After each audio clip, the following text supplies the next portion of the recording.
भारताचे एक सार्वभौम समाजवादी धर्मनिरपेक्ष लोकशाही गणराज्य घडवण्याचा त्याच्या सर्व नागरिकास सामाजिक आर्थिक व राजनैतिक न्याय विचार अभिव्यक्ती विश्वास श्रद्धा व उपासना यांचे स्वातंत्र्य दर्जाची व संधीची समानता निश्चितपणे प्राप्त करून देण्याचा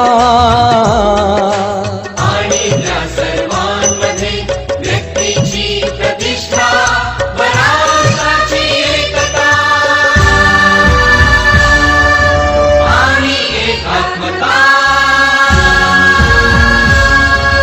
यांचे आश्वासन देणारी बंधुता प्रवर्धित करण्याचा